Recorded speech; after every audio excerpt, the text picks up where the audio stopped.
You're listening to Three Kitchens, a member of the Alberta Podcast Network, locally grown, community supported. Join your hosts, Aaron Walker, Sarah Somasundaram, and Heather Dyer. Guess what they're cooking now? With Pod Power, our sponsors are making it possible for us to amplify the voices of Albertans and Alberta podcasters. This episode, Edmonton Community Foundation is helping us give a Pod Power shout out to Your Forest, is a podcast about the natural world. Hearing stories about the environment, renewable resources, conservation, forestry, hunting, fishing, and more. This is a podcast for those who cannot live without the joys and wonders of all wild things. Find Your Forest wherever you get your podcasts or at yourforestpodcast.com. That's yourforestpodcast.com.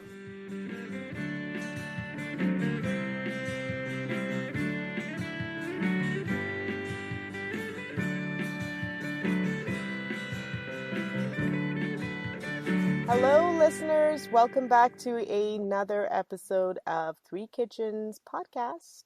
I am here with Heather. Hello. And Aaron. Hello. And we are joined by our fellow APN Alberta Podcast Network podcasters. We're excited to have them on this episode. So welcome Avery and Lena from Mess Hall Podcast. Hi. Thanks for having us. Thanks for joining us. Yeah. It's really awesome to see you guys. Well, we just saw you guys yesterday. Yeah. Yeah. For an Mess Hall Podcast episode. So Yeah. Saw you guys yesterday, and I have been binging your podcast.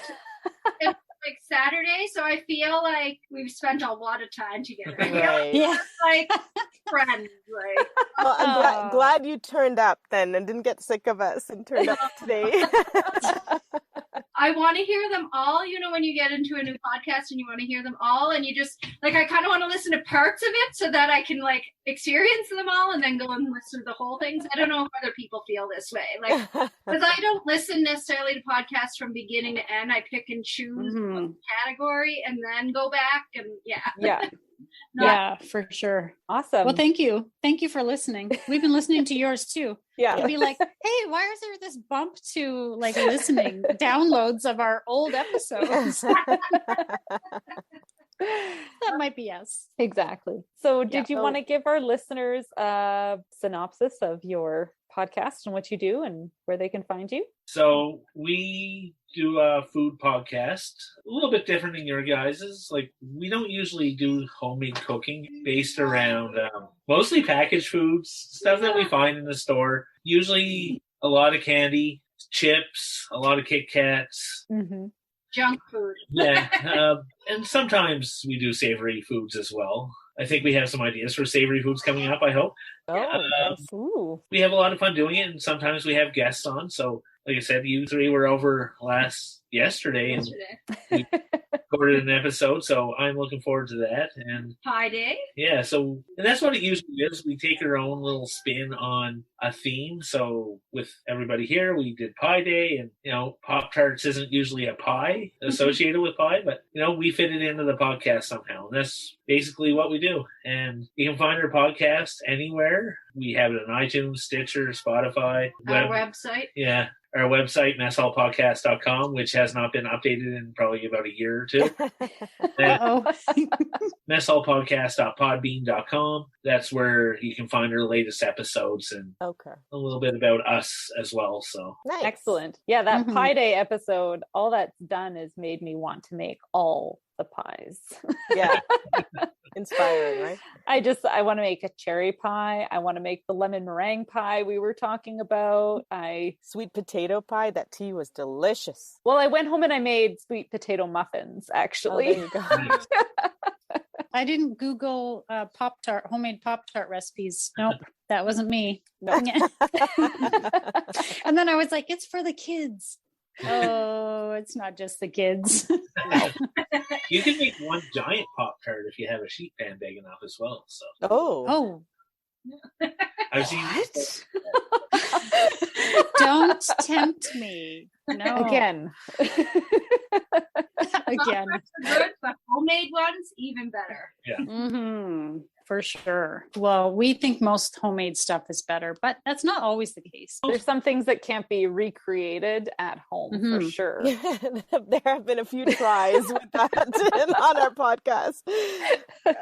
Coming up this week, we're Mhm. celebrating St. Patrick's Day. And We so are. we are doing a St. Patrick's Day food themed podcast with the mess hall. We're bringing the pub home. That's right. Because we're a little bit older, we're a little bit wiser. Oh, Don't do the this same is sounding things. depressing. Just a little bit. I said a little. So, we don't really go to the pubs anymore and drink green beer. So instead of doing that, we can celebrate at home. Yes, we can. This is the best way to celebrate. In your jammies. With food and your jammies. Yeah, exactly. Yeah. We all made some version of either pub food or St. Patrick's Day inspired Yes, food. Mhm. None of it was green. None of it was green. that's true. Yeah, it I was didn't really think about it until just now. Yeah. some green in some And of the the stuff. Yeah. Pakoras had Oh, Oh, yeah. I suppose so. Small yeah, bits but of green. Bits of wasn't really green. the point of it. There was no dye involved. Okay, so something that does turn green on St. Patrick's Uh-oh. Day. I'm sure Okay. everyone knows about it. Chicago's Green River. Are we all Mhm. aware of this? Mhm. And so I just Mhm. learned that this is a tradition that began in 1961. And so apparently they used to put some sort of fluorescent dye into the river to detect leaks and pollution. And one of the plumbers said, hey, instead of just putting a bit of this in, we should put like a whole bunch in the river and dye it green for St. Patrick's Day. Because why not? Because why not? They put in 100 pounds of dye in the river and it was green for a week. Wow. So today now they only put 40 pounds in and it keeps the river green for about 4 to 5 hours. Right. It does look really cool. It looks crazy. does. So crazy. I was going to say, how else do the fish know it's St. Patrick's Day if they Yeah. Yeah. They're drinking their version of green beer, I guess. Yeah. Yeah. I feel like you wouldn't want to eat any of the fish in that river anyway. Yeah. But what do those fish look like on the inside after enduring years of that? I'm going to follow up on what you just said Okay. because I read up a little bit more about that. Mm. I guess the recipe for the food dye or the river dye, I guess, is guarded by a family called Butler and Rowan. And so apparently they've got this whole recipe and this vegetable dye and they don't share it with anyone. And they're the ones who continue this tradition now. Why does it need to be a big secret? So that only Chicago can do it. Maybe they get paid for it. Who knows? There's two secrets in the States: dyeing rivers and KFC. Yeah. Isn't that right? They should Uh-huh. somehow work it out so they can make it rainbow for Pride Parade. Ooh. That would be fun. Yeah, that sounds fun. So other traditions, I'm just going to mention one is also from the States, Wisconsin, New London, Wisconsin. And apparently people of the city on St. Paddy's Day dress up like leprechauns and they go around changing road signs to say New Dublin all over the city. Nice. That's kind of cute. That is. Silly, but That like sounds like vandalism. That's That bad. sounds like a lot of work. Somebody's got to clean that up after. yeah, that is I don't know who does that. Spoken like a parent. I'm just like, oh, what mother has to go and clean that up? That'd be so fun to like see leprechauns sort of running around the city. Be cute. Is it kind of like seeing people dressed in Stampede gear though at Stampede? not After a cute. while it gets I don't know less if that's cute. cute. Maybe. That's not really cute. Maybe if they were dressed as like a cowboy leprechaun. That Ooh. Throwing out gold coins. Mm. from a bucking horse. Oh, this is getting more and more fun. Is that a Stampede tradition or a St. Patrick's Day tradition? We should start our own holiday. This sounds all inclusive. I came up with International Lena Day before, but it never caught on. Oh, Keep trying. yeah. I did look up green beer and how it came about. I don't know, you guys have probably heard this story, but apparently the first person who wanted to make beer green used a laundry whitener. They call it blue. It's to make white laundry whiter. Right. When you put that blue into no. the beer, because beer is sort of an amber color, it turned it green. Right. Gross, right? Like, I don't No think that's thanks. healthy. And they drank it? Yeah, they drank it. Apparently it didn't harm anyone, but I mean, who's to Sorry, say? when was this? Is it that generation's Tide Pod challenge? Yeah, I was just going to say the Tide Pod challenge. I would say like 100 years ago or more. Okay. So you Yeah. see, when older people say younger people are idiots for doing that, they have no rights anymore. No rights to say that. You drank soap too. Yeah, pretty gross. Do you have any fun traditions or stories around St. Patrick's Day? I've blanked them all out. I got blacked them all out, blackened them all out. Yeah. It's hazy. Well, you guys said that you both used to work on St. Patty's Day mainly, right? You both Yeah, worked at restaurants? I've worked in some Irish pubs growing up, so I've seen a lot of Irish stuff in Nova Scotia. Mostly just wearing green a lot for us. Yeah, and just drinking. I don't have any real traditions, so Well, now we can add pub food into the Yes. tradition. that's a good tradition. Starts now. Yeah. So I sent my husband out. I said, go get a couple cans of really nice beer that screams St. Patty's Day to you, because I know nothing about beer. And he got a Guinness Hop House Lager and a Guinness Blonde. And then he handed it to me and he said, okay, it's Guinness. And I said, frankly, I don't know why they would want to mess with perfection, but apparently they've made these two extra. So I don't know what you guys thought about it or if you've tried it as yet. We have tried it. I read the side of the cans, the 13 hops one, and it was interesting. Just different breweries want to try different things, Right. going outside the traditional Guinness ways. That's just summing it up. So they came up with this. So it was all right. It had a nice bittery taste if you're into that. Right. Hoppy. So, and it was brewed in Ireland, or I think it was brewed in Dublin, Ireland. And that Right. interesting. And the other one was Maryland. wasn't Yeah, it? and the Guinness Blonde was brewed in Baltimore. Oh, So- yeah, it says it on the Oh, label. I that's can see right. that. I actually don't like Guinness, but I liked these. I liked the blonde a lot. Yeah, Oh, so okay, good. I find Guinness a Mm. little bitter for my liking, but this Okay. blonde, the hop house was a little more bitter than the blonde, and I liked the blonde, but it was just a little bit of bitter at the end. But it had kind of a nice citrusy flavor. Oh, I'm good. from Nova Scotia. First, kind of like an upscale Keith's. Right. And a little bitter Right. at the end. Yeah, I thought the Guinness Blonde was really good too. I like that more than the other one, but Okay. they were both good. I'm not going to say no to a beer. So I personally would say no to a traditional Guinness. I love Guinness. That's some harsh stuff, in my opinion. Have you ever had Guinness and Strongbow mixed together? yes, as a royal float. Yeah, that's really yummy. Yeah, I used to have those at Maxwell Plums in Halifax a lot, so it was really good. I liked it. When we first met. Aw. Aw. It's an Irish story. All of over our Guinness. stories have alcohol in them. Aaron, why don't you start with your chicken? All right. So I made some chicken fingers, which then my husband told me is not pub food. And I completely disagreed with him. I think it is. Yeah, You don't no. go to a restaurant and eat chicken fingers. No. You go to a pub and you eat chicken fingers. Yeah, exactly. Yeah. I don't know the last time I was at Teatro and had their famous chicken. Exactly.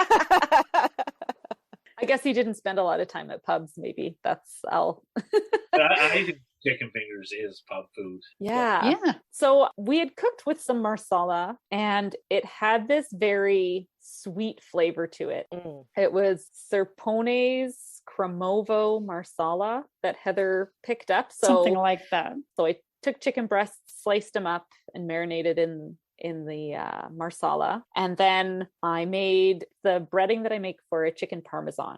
And so instead of breadcrumbs, I use oats and Right. some Parmesan cheese. And then I just flour, eggs, roll it in that, fry it in the pan, bake it in the oven. Not much else to say. Oh, you finish baking it in the oven. I see. Okay. Yeah.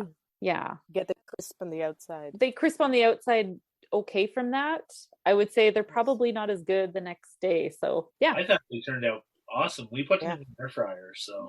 Oh, cool. Yes. Yeah, I don't think any of us own such a fabulous machine as an air fryer.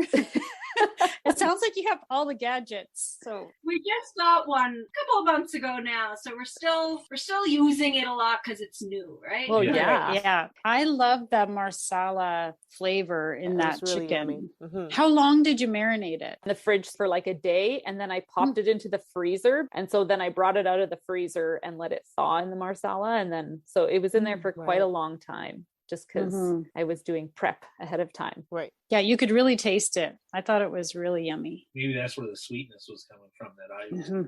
That's exactly. It's this weird sweet thing. After we made this chicken, a couple months ago, I've been wanting to do some sort of chicken marinade with the Marsala. So yeah, Did you add salt to the marinade? I put salt in the flour when I breaded the chicken. What kind of oats did you use, or did you puree, like process them a little bit? They seemed really. They were just quick oat. Oh, okay. Oh, okay. Because quick oats are kind of ground up, right? It's not the minute oat, which are a little bit finer ground, and the texture is a lot more, I want to say, like starchy. Right. But not the large flake, because that's what I buy. Yeah. Okay. If you wanted, you Gotcha. could buy the large flake or the gluten-free ones and just pulse them, because I've done that before when I've cooked and made these gluten-free. Something that happened, like that, it all stuck together, but in one of mine, there was this little pocket between the chicken and the coating, and I wanted to I should have. There was a little bit of cheese that had fallen off my burger. Sorry to give things away, what's coming up. And I should have stuck the cheese in there. There was that little pocket. I should have. I don't know. I thought about it and I didn't. It's a big regret of mine today. I should have tried that as well. That would have been good. I'm not saying they needed cheese and there was something wrong, but just where it made that perfect pocket to stuff something in. Just that one little piece of one of my, I should have. That sounds good. Yeah. This is the problem, is we seem to never be satisfied. We're like, oh, that's really good. And then we could do more. Yeah. Yeah, absolutely delicious. My God.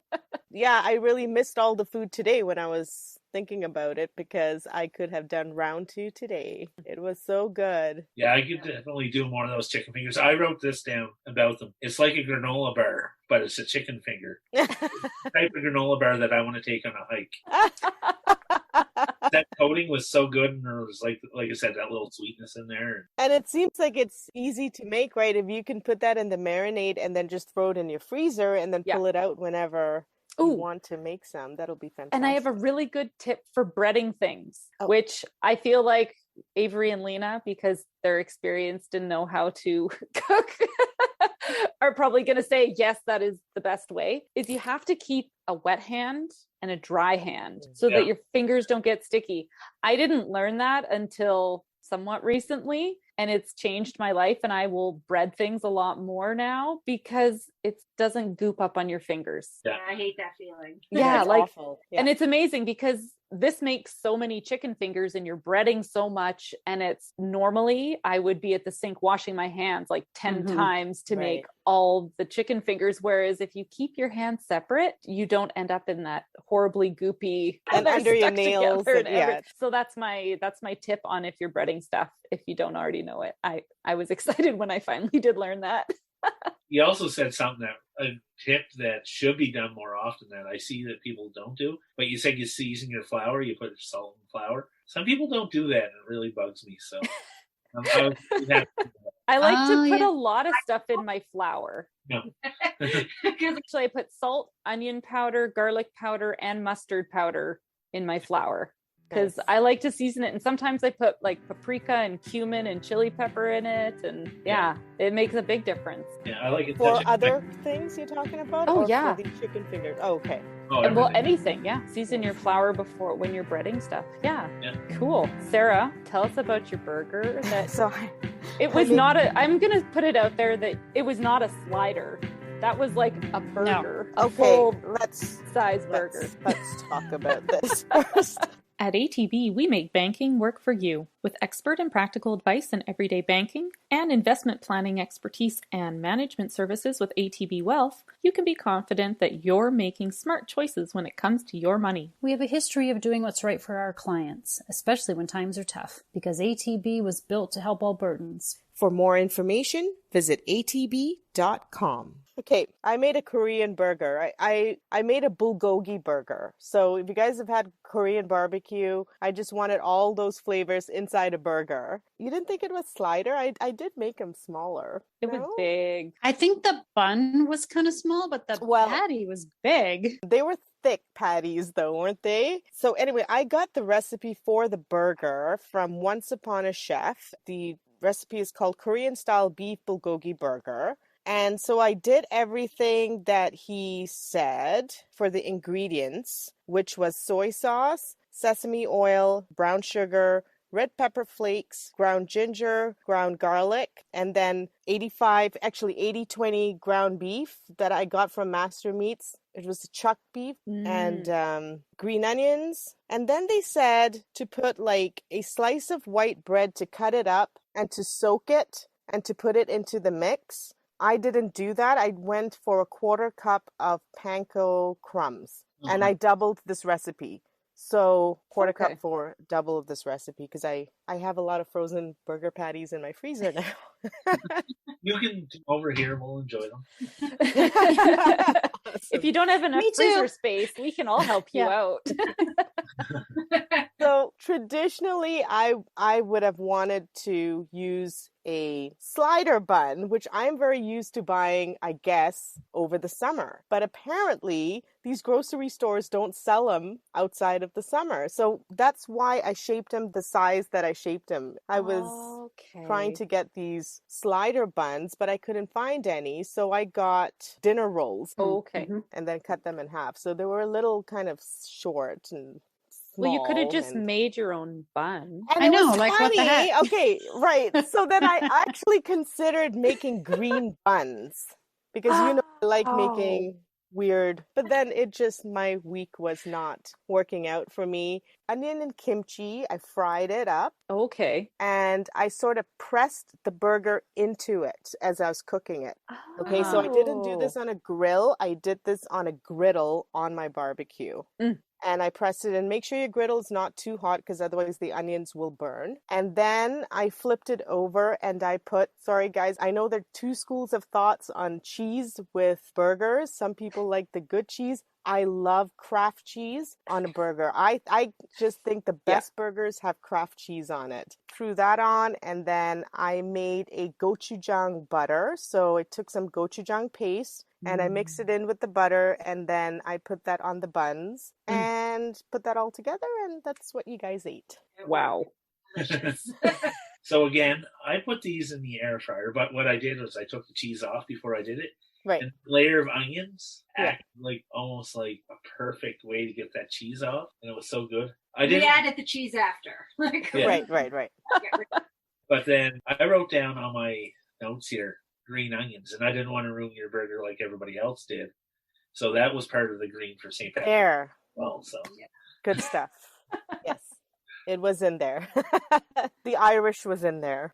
They were delicious. I really enjoyed it. And I also thought it was a good bun to burger ratio. Like, for me, more meat, less. Yes, so I'm the same way. On a burger.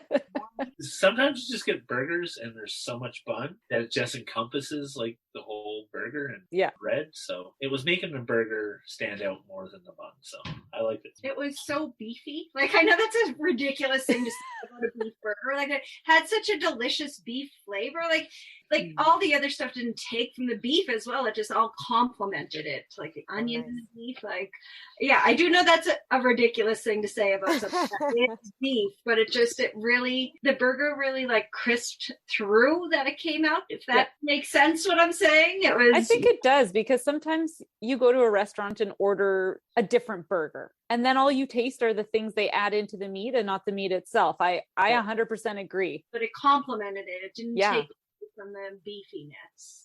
Yeah. I don't know what it is these days, but I'm craving beef. So it's time. It's because it's so expensive. Yeah. It's like the universe is messing with you. Yeah. I do want to give a shout out to Master Meats, who I went to visit, and they helped me pick out the best ground beef for burgers. And it Okay. is chuck burger. It's apparently supposed to be good because it not automatic, but it naturally has that 80-20. So 80% lean meat, 20% fatty meat. Master Meats is awesome. They have a great selection, and it's just nice to go in there and see Yeah, everything. and they're It's- really helpful. Yeah. I will say I'm one of those people who likes real cheese. I don't like the Right. whatever you call that craft. American cheese. I Plastic was like, cheese. I know Sarah likes that cheese, and here she put it on my burger. It was still a really delicious burger, and I didn't like pull it off or anything, but I Right. would have loved like our actual real like sharp Nice. cheddar or something on there, but it's not my favorite cheese. So that's a good question to go around. And so, okay, Heather likes the real stuff. I like the American cheese. What about you guys? I think we're split here. I like real cheese. Sorry. But I still ate it. I don't like detest it or anything, but I like Yeah. I grew up Yeah. on cheese slices, so I love them. I don't have them often here. I don't Right. know if we just never let me buy them. our friends moved and they Yeah. had a bunch in their fridge and we got them. That cheese whiz, I do enjoy, but I don't have it often, so I really enjoyed it on the burger. I think like a barbecue burger with a slice of cheese on it is just ketchup on a bun is heaven. Right. Mm. Aaron, what about you? I like the processed cheese and I like the real okay. cheese. I'll take both, but what I liked in your burger, and I don't know if it was because the way I heated it up, but it turned into like a sauce on top of the burger. Right. Instead of it really being cheese, it was like a sauce that was like kind of dripping off my burger and Mhm. kind of into the burger too. I don't know. So I really liked the fake cheese on the burger. I love how you call it fake and Sarah calls it American. Well, the reason I don't know reason how was- much. It's mostly plastic, I think. Yeah, I think it might be. I think it's mostly milk. It's mostly delicious. My husband does not like that stuff on his burger. He doesn't understand why I don't put real. So I would for him. I remember what I call the dark ages of our podcast before I was part of it, and it was just Avery, and he would interview people. And you asked that question a lot, didn't you? Because I remember a lot of like, especially like chef people, like cook, like the American cheese. It's people you wouldn't necessarily think. So. Yeah, and I heard it's because of the way it stays on the burger, Yeah. and then kind of just sort of folds over the burger. Yeah. Right? Am I right? Yeah, it does for sure. Heather will give it that. It folds. It looks nice. It like Yeah. stays on there. It's not greasy. It tastes No. good. Well, it's fine. I love the burger. Put whatever cheese you want on it. I'm still going to eat the burger that you make. Yeah. It's Yeah. I still loved delicious. the kimchi in there. Yeah, Mhm. That was like, wow. I really but it was fried, so it wasn't very pungent. no, but I it wanted was to bring that pungency flavor. down. Yeah. Yeah. Mhm. You know how when I have a lettuce wrap and I put everything in a like from Korean barbecue into it, I wanted all those flavors in that burger, right? So that's why I added that little kimchi on and the onions I as think well. we succeeded on that. That was great. Awesome. Yep. Mhm. That was fantastic. Balance. Yum. Heather, what did you make? Okay. So I made pakora. The recipe is called Crispy Mixed Vegetable Pakora, and I found it on a website called I Need to Eat. Need spelled KNEAD. I need to to write eat. this down. Yeah. Because And we'll have the link. We'll post the links and everything. So pakora is one of my favorite, like if you're going to talk like a deep fried finger food snack, I love them. But I've never made them before and I wasn't really sure. There's so many different ways. There's so many different things you can put into them. I mean, sometimes there's meat, sometimes they're veg, sometimes so I kind of just had to close my eyes and pick pick a recipe because it was overwhelming almost. The variations and the different spices and the different ways you can, anyway. I think you picked a winner. yeah. This recipe is grated potato, chopped spinach, sliced onion, finely chopped chili pepper. I used jalapeno because that's what I happen to have, and cilantro. And Aaron, I left the cilantro out of yours. I did yours first, then I And added I the texted cilantro you, in. I love you. Because as I was looking at everything and I was like, oh no, that looks like it's going to be a heavy hit of cilantro. And Erin's like one of those weird people who thinks it tastes terrible. I'm sad about it. I'm sad about it. I always try it in hopes that it's not going to make me gag. And then I didn't know if Lena and Avery were cilantro super taster people as well. And I was like, oh no, well, I'll just hope for the best. Oh, we super like it. Yeah. Okay, good. Phew. And we're judging Erin right now, hard. Yeah. Okay, so what you do is you take chickpea flour and you season it. So we're talking about seasoning flour. You season it with salt, chili powder, chaat masala, and coriander powder. The one thing I didn't have was coriander powder, and I couldn't find it when I went, and I was like, forget it. So it did not have the coriander powder, which maybe is a good thing anyways. Right, Erin?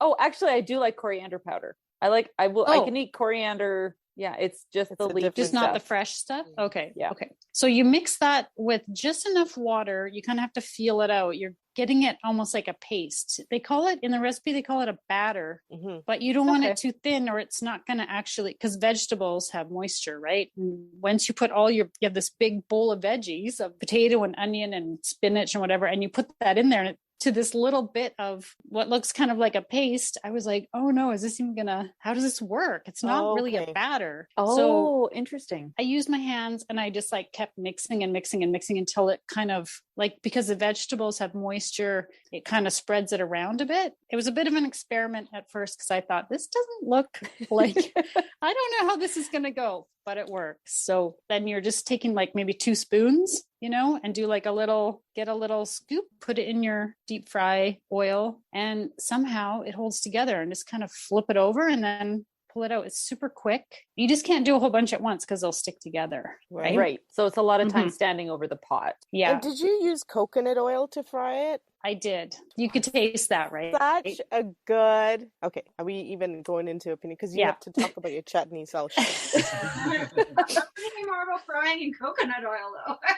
Okay, well, let me quickly I'll go through the chutney and then we can talk about all of it. This recipe in ineedtoeat.com has a yogurt with chopped chilies in it kind of dip. I mixed up a little bit of it and I was like, nah, I didn't really like it. So I scrapped that idea and I found a recipe on Serious Eats for mango chutney. So mango chutney, you can find, again, an overwhelming number of recipes and you just kind of have to pick one.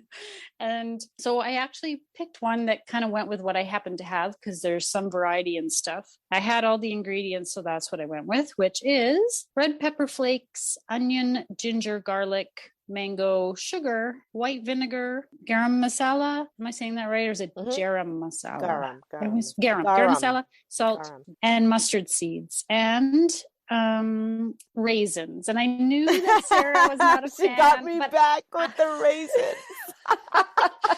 But I like raisins in chutney, and I just thought, you know what? They're big enough that she can avoid them. And they were big enough that you could pick them out. So yeah, you got me back for the processed cheese.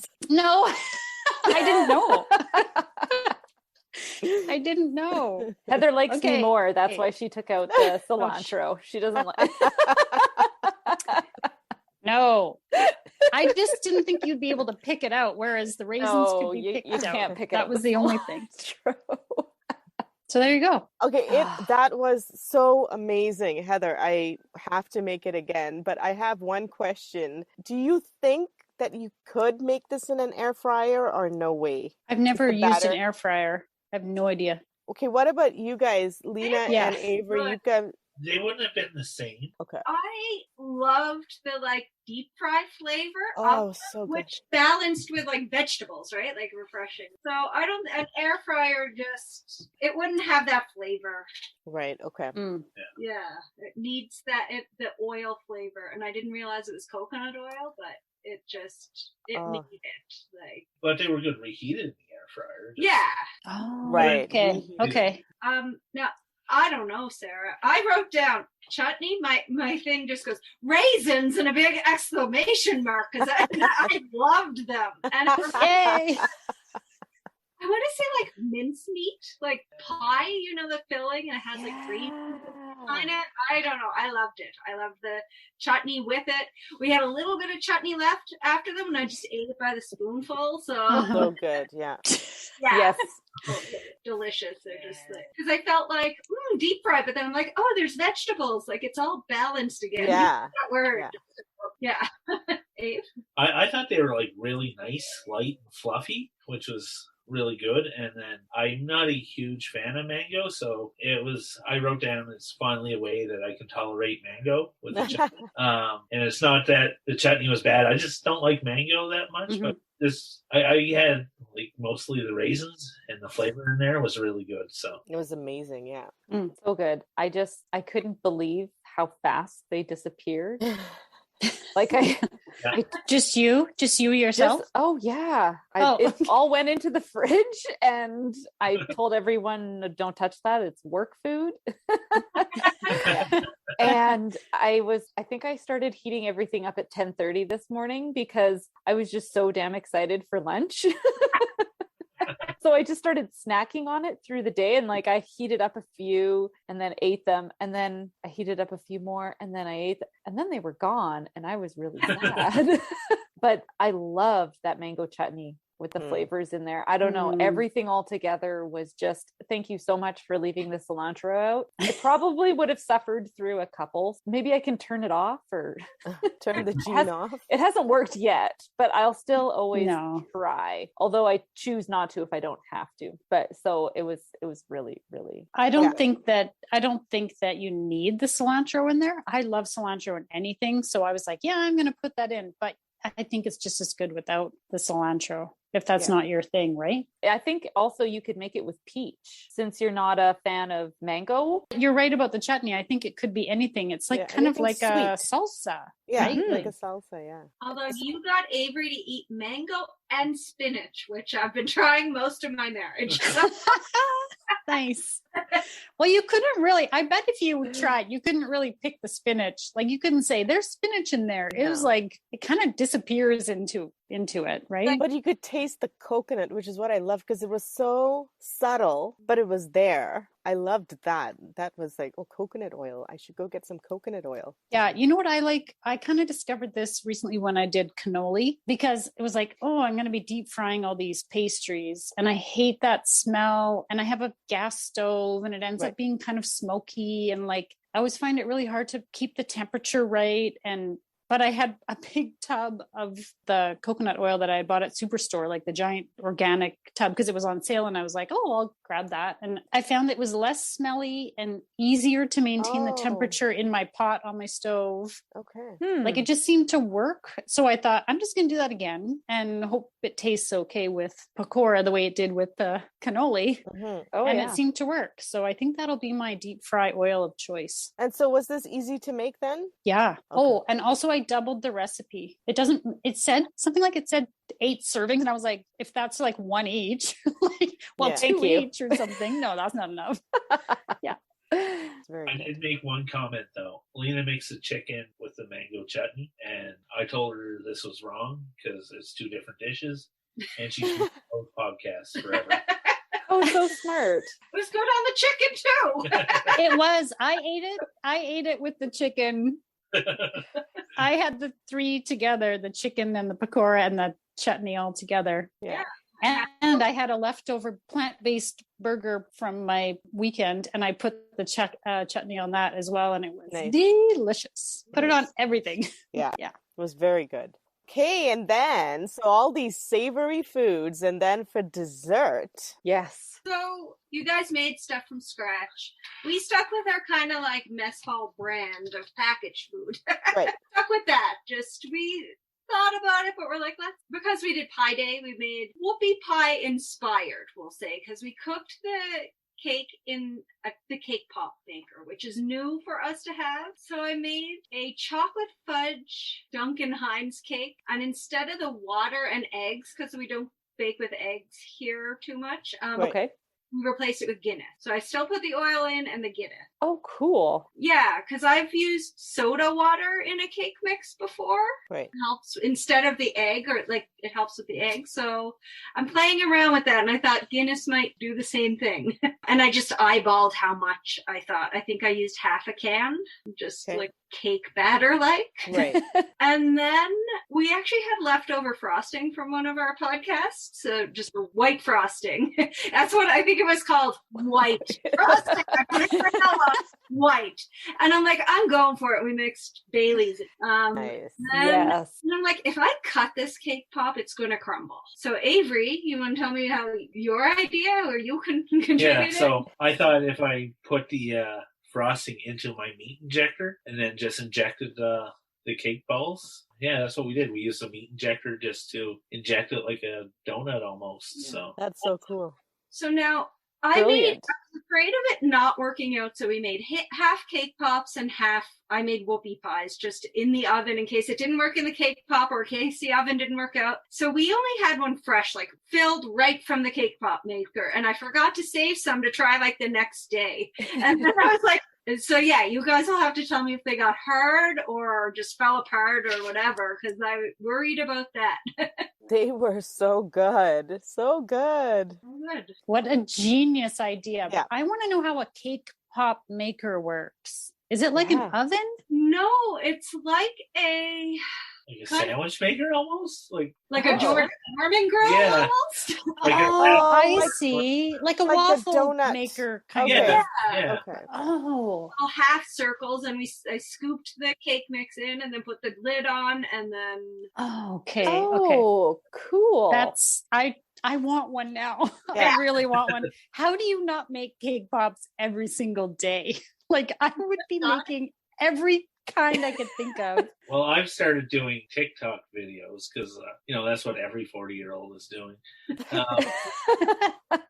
But I just put stuff in the cake pop maker. So I've done rice balls in there, and then I've done pierogies. I just put pierogies in there to see how they turn out. What? Oh, fun. What's your TikTok handle? Just Mess Hall Podcast. Oh, okay. Let's all look it up. That sounds fun. Yeah. So then tomorrow I think I'm going to do either beer bread or macaroni and cheese. So I got it at Value Village. It's a President's Choice brand, and it's red, which has nothing to do with it, but it looked cute because it's red. So it was regularly $6,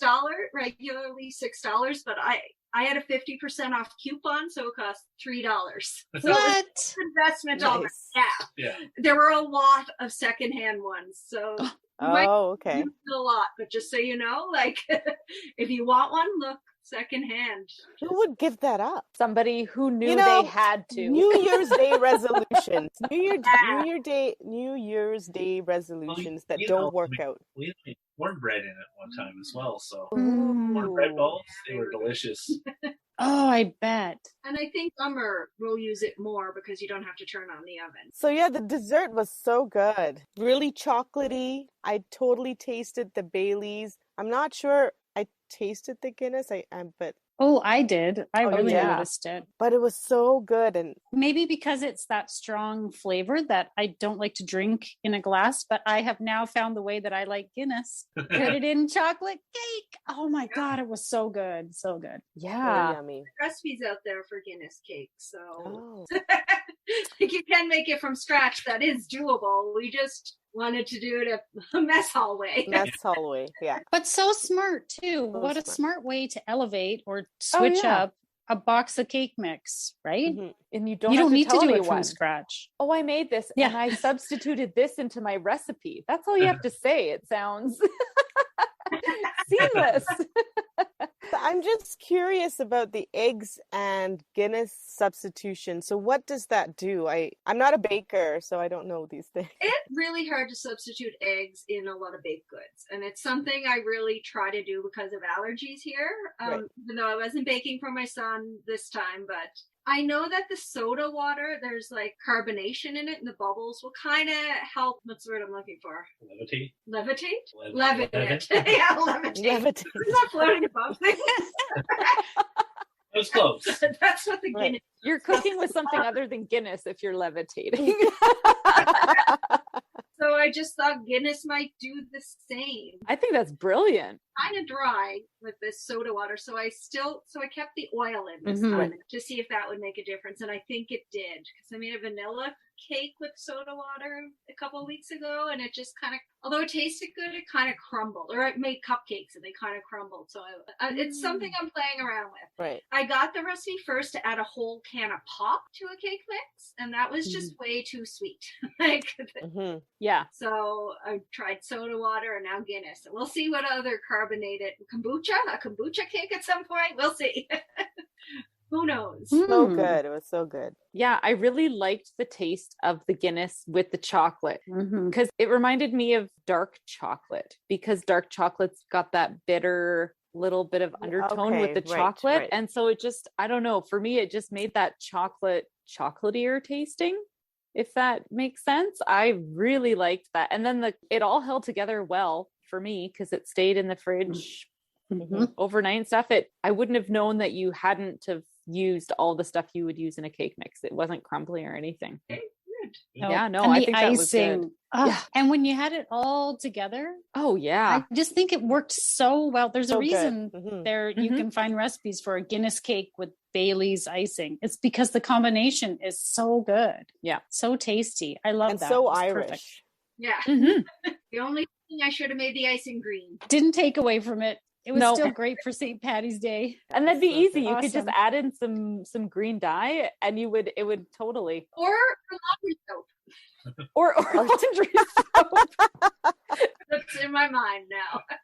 Okay, so We've got questions for you. We're putting you in the spotlight. I have a couple. would you guys be game to do that for us? Yes. Awesome. Hold my hand. I'm nervous, Abe. Okay. What is one thing you refuse to eat? Mayo for me. I just hate mango. I hate the look of it. I hate the taste of it. But I did have mango today because I wanted to. But usually I stick away from it. And really, one food that I will not try, and I'll try almost anything, chicken feet. I can't do chicken. Chicken feet. I don't think I'd want to eat chicken feet either. Who would you say is your favorite celebrity chef? Iron Chef France. From the old Iron Chef show. Yeah, like the original Iron Chef show. I'd love to meet him. Huh. There you Cool. go. I don't know. It's been so long since we had the Food Network that I'm actually just drawing a blank. We got rid of cable a while ago. But I mean, I kind of always liked Duff, the baker guy. But I just kind of liked his bald head. I thought he was cute. So it's not a cook reason. I'm sorry. Who's more likely to cook spontaneously without any sort of planning? Probably me. Lena seems to have a plan when she goes in. I'll just see if Lena just says we have chicken, then I'll just make something with chicken. So I'm obsessed with food, so that when I'm eating dinner on one day, I'm thinking, what am I going to eat tomorrow? Right. Yeah.